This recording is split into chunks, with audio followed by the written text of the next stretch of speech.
every single time. No matter when you go in the garden, it's that time of the year. It's hot, bugs are out, they're gonna get you.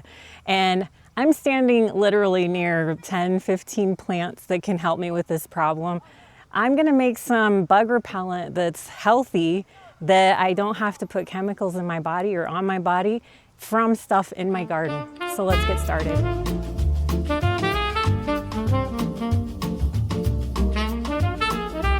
Oh my gosh, it is so hot outside, and like I just said earlier, the bugs are out to get you. It's their time of year, it's their time to shine, but there is something we can do about it. There's plenty of things you can buy in the store to prevent bugs, stinging you or buzzing around you. But I thought we could take a more natural approach in this video and use the things that you can grow in your garden. We've got our mint, our thyme, our oregano, and our rosemary. One thing about these herbs right now, they're wilted. They have been clipped off the vine for about 2 minutes, and that's how hot it is. But we're gonna put them under some cold running water. We always wanna rinse our herbs, just like any vegetable, just to get any kind of dirt or grit off, and that'll actually pep these herbs up. That really doesn't matter as far as the potency of these herbs. But one thing that you want to be sure of is if your herbs are bolting or have bolted, you want to trim the newer growth closer to the bottom. You don't want to use the flowers at the top, the bolted part, and I'll explain why in just a second. First, we've got the mint. This is the workhorse. It's the menthol in the mint that scrambles the sensors of mosquitoes that they use to find you. And they track your CO2 and body heat, and that's how they zero in. Menthol essentially jams their signal. And for my mint, I know I'm gonna get a lot of heat about how this bush looks, but I literally cut this down 2 weeks ago because it was overgrown, overflowing. But see how quickly the mint grows back? So this should be plenty of mint for us to use in our recipe today. Rosemary doesn't hide your scent or give off a scent that's like so strong the bugs can't get near you. The bugs can still find you, but what it does do is it makes the air around you unpleasant for them to fly into. The rosemary activates compounds that seeps from your skin and creates a zone that bugs don't want to enter. It gets more active as it warms up. So the hotter the day, the harder the rosemary works, which is exactly when you need it the most. All right, thyme and oregano. And I did have some summer savory that you can use as well. It's got the same kind of properties. The deal with my summer savory was it bolted and it was just looking kind of weak. I actually harvested it earlier and it's drying now, but I want to use fresh herbs with those fresh available oils. The summer savory is just a little too dry right now, so those oils have kind of dried up. But we're going to be using the thyme and the oregano. So most people grow these for cooking, but they don't really think of them as insect deterrents. Both are high in compounds called thymol and carvacrol. I hope I'm saying that right. I did not look this up, but let's keep going. These compounds don't just smell bad to bugs, but they actually interfere with the insect's nervous system. And insects have receptors called octopamine receptors that control how they move, orient, and feed. Thymol and carvacrol disrupt those. Humans don't have the octopamine receptors, so this compound is safe for us to be around. But for mosquitoes, it completely disorients them and they have a hard time zoning in on. So in summary, mint scrambles the bug signal.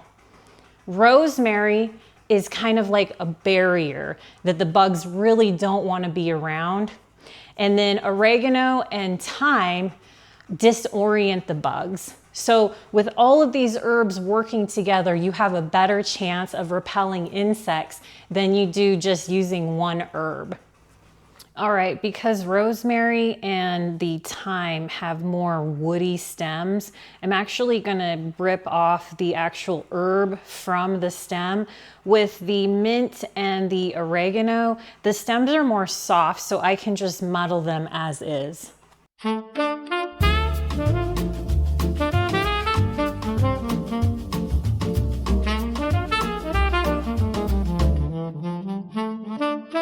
And if you've never taken leaves off of thyme before, it's one of the easiest herbs that you can strip of the leaf. You go to the top of the herb and you just gently pinch in between your fingers right down the stem, and then all of the herb leaves come off.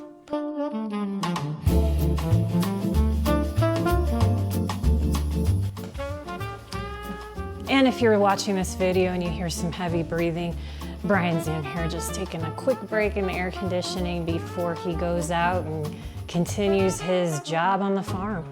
Way to go, Brian. Okay, I'm just taking some of these herbs, putting them in the pestle, and I'm just bruising them, which is essentially mashing them, not grinding.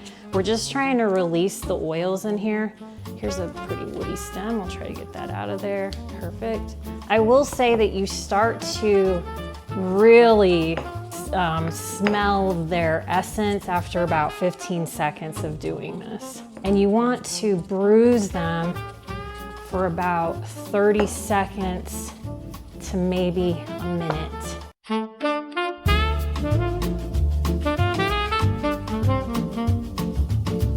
And you can tell when the oils have been extracted because the herb gets moist, but it also gets sticky. And then we're putting them right into this jar, just stacking them one on top of the other.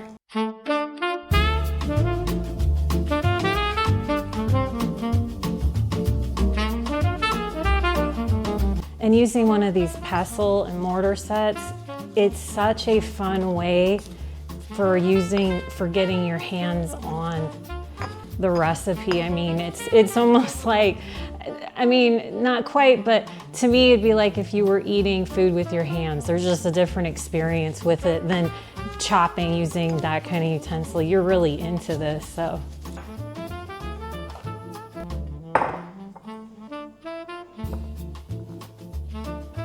Here's all our herbs. All right, we're at the final step for this bug repellent recipe. All of the herbs have been bruised and are in this jar. This is where we're gonna be storing this for 2 weeks in a cupboard, dark, cool cupboard. However, to get it going and to get it steeping and to get the juices flowing, we need to add one of two things. You're either gonna use a grain alcohol. This one is 151 proof. They recommend 190 proof. I didn't have any. I actually have this left over from the parasite tincture video. If you want to go check it out, it's on our channel.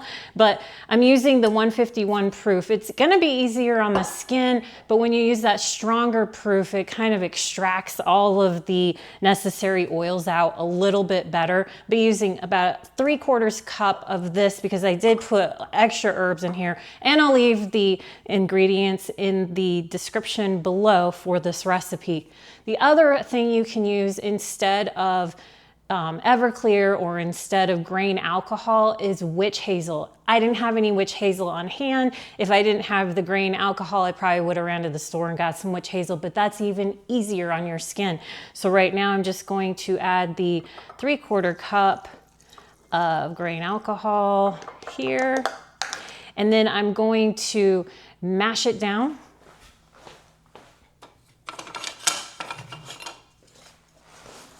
Mash my herbs down in the alcohol. Actually, you know what? I'm gonna add just a touch more because I want those herbs to be a little more covered because we're trying to go for a liquid at the end of this experiment. So that should be good. So I would say go for a cup. It depends on how many herbs you have. If you just got a few sprigs, you probably wanna go less. I've got a ton of herbs in here, so I'm gonna go more. All right, so I've got that in here, mushed down. We're gonna put a lid on it. Make sure you put a label and the date before you stick it in the pantry. If you label and date it, you'll know when 2 weeks is up. You don't really even have to do anything with it.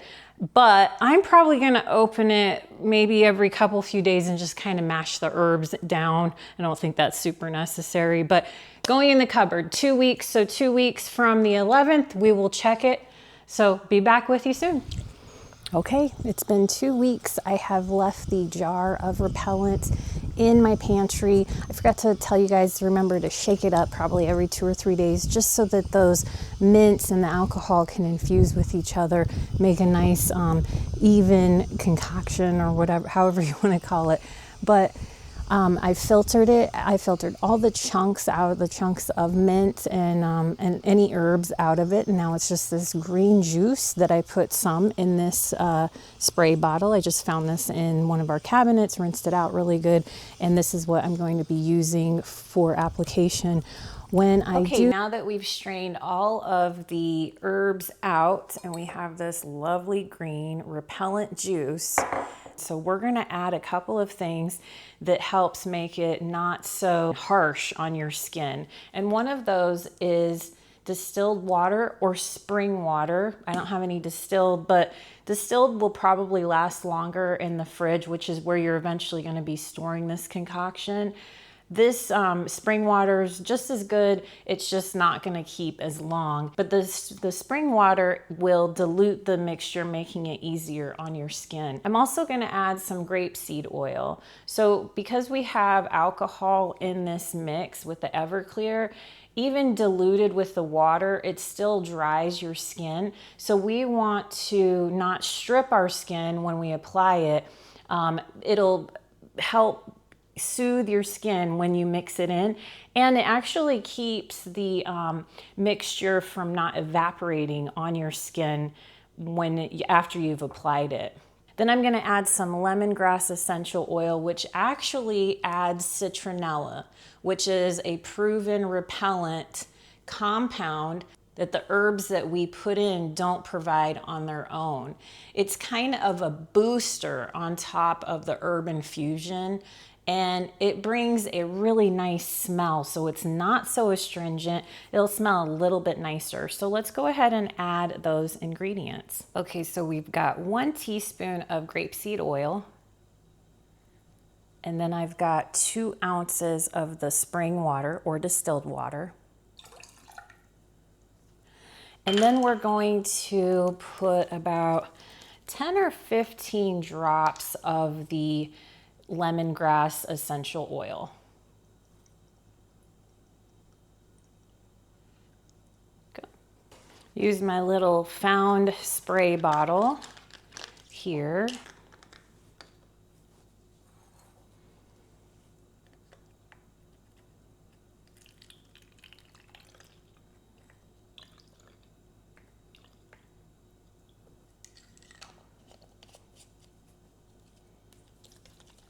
And the rest I'm just gonna store in a jar, put a little label on it, and this will be put in my fridge. We will use this for the rest of the summer.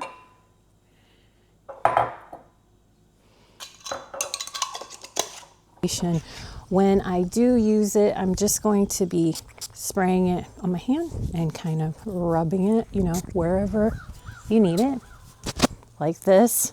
It does smell very astringent, I should say. It's got a very alcohol pungent, but you can smell the herbs for sure.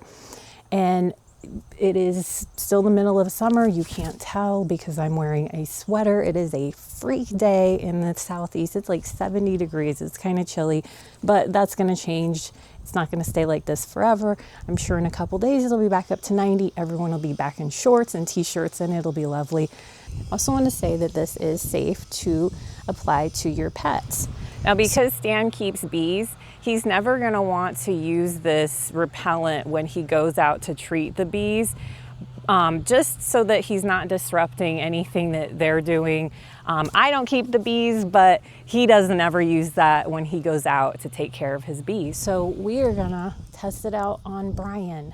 So let's take a look. There's Big Bri. He is obviously covered in a ton of thick fur, so the bugs really have a hard time, I'm sure, getting to him. But guess where they do like to bother him? Right here in his ears. So what I'm gonna do is I'm gonna spray a little bit in my hand, and I'm just gonna rub just the outer ear. You don't want it to drip in his ear or anything like that. Just kind of the outer ear right here. And that should really help prevent the bugs from kind of bothering his face. Let's do the other ear too. There we go. Just on the outer part. And he looks like it's not bothering him. I wasn't really sure about the smell because it is very strong. So it doesn't look like that's bothering him at all. He looks pleased as punch and pretty happy. So what do you think, Bri? Looks good. So that'll do it for the repellent. I recommend that you give it a try. I mean, what's it gonna hurt? You're pretty much just rubbing your herbs on your body. Now, if you have allergies or you know your pets have allergies to any of these ingredients, then obviously you can amend it and change it, add something or take something away. Or if you think it's gonna bother them too much, or you or your skin, then I wouldn't use it. But aside from that, seems like a pretty good way to stay healthy and be out in nature, but not let things bother you as much. Camping season is right around the corner. A lot of people like to camp in early fall. So this is a great thing to take with you. You have plenty of time to prepare it. And if you're just hanging out by the pool, maybe make a batch really quick. You still have all of August to go. So I hope you enjoy the rest of your summer. And remember, come grow with us.